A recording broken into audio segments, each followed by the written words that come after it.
Assalamualaikum warahmatullahi wabarakatuh. Perkenalkan, nama saya Lydia Eci Pratiwi dari kelas 11 Otomotif A. Saya sekolah di SMKN 1 Popelem. Teman-teman ada yang tahu nggak sih restorasi Meiji itu apa?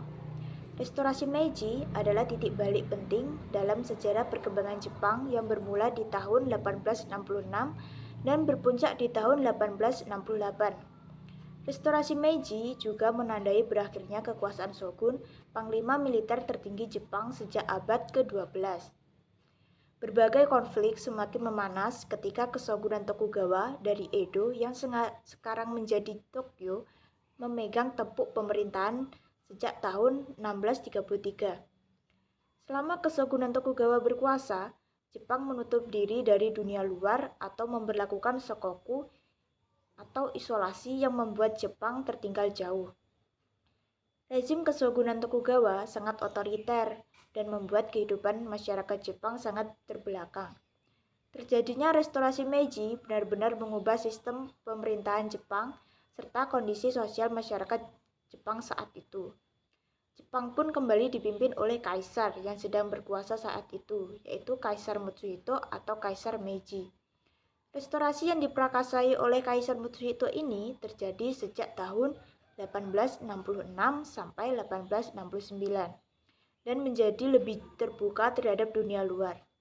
Dari sini, Jepang pun berkembang menjadi salah satu negara paling maju dan berpengaruh di dunia. Oleh karena itu, restorasi Meiji menjadi penanda awal era modern di Jepang. Adapun 3 hal yang melatari belakangi restorasi Meiji, yaitu 1. Pemberlakuan kebijakan shokoku atau isolasi diri. Sebelum kekuasaan dikembalikan kepada kaisar, kekuasaan Jepang dipegang oleh Shogun Tokugawa yang memberlakukan kebijakan baru terhadap rakyat, yaitu shokoku atau isolasi diri. Kebijakan ini melarang rakyat Jepang untuk pergi ke luar negeri dan tidak mengizinkan orang luar masuk ke Jepang. Selain melarang perpindahan orang keluar masuk Jepang, kebijakan shokoku oleh Shogun Tokugawa juga melarang beredarnya buku berbahasa asing. Kebijakan shokoku ini diberlakukan karena Shogun Tokugawa khawatir Jepang dikuasai oleh pihak asing atau memperoleh pengaruh yang buruk, apalagi menyebarkan paham merkantilisme oleh bangsa barat. Namun, meski pada awalnya kebijakan ini bertujuan untuk melindungi Jepang, ternyata shokoku juga mematikan perekonomian negara Sakura. Bencana alam dan korupsi turut memperparah kondisi perekonomian Jepang di awal abad ke-18.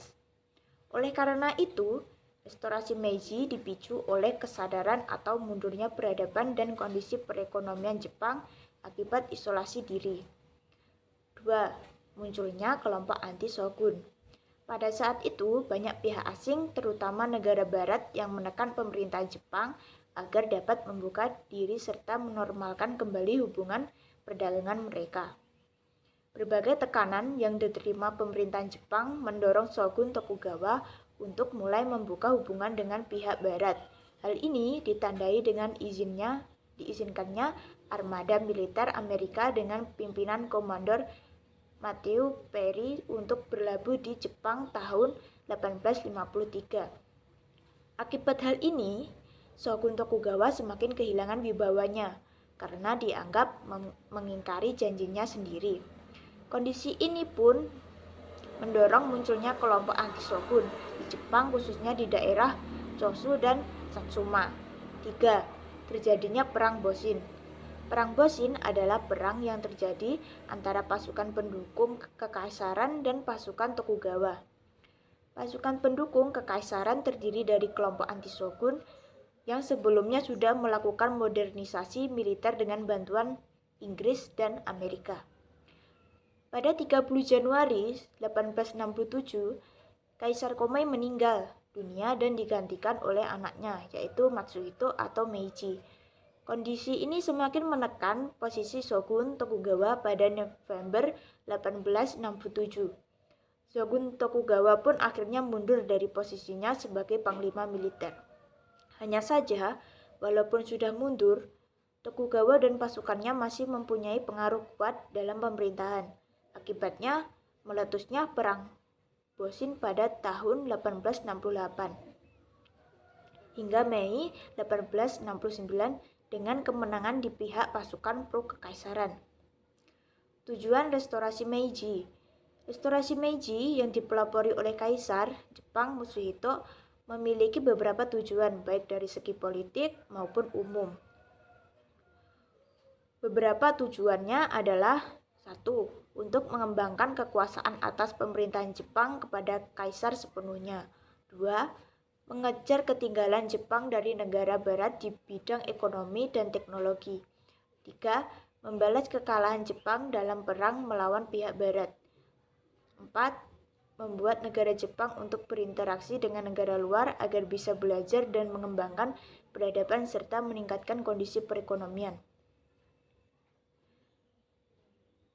Kebijakan restorasi Meiji. Keberhasilan restorasi Meiji telah menyebabkan Jepang menjadi negara industri maju di dunia. Hal ini berkat beberapa kebijakan reformasi Jepang yang dijalankan oleh Kaisar Jepang Matsuhito atau lebih dikenal dengan Kaisar Meiji. Beberapa kebijakan restorasi Meiji adalah: 1. Mengirim pemuda Jepang belajar di luar negeri. 2. Mendatangkan pakar dari luar negeri ke Jepang. 3. Menerapkan wajib belajar 8 tahun. 4. Perombakan sistem militer.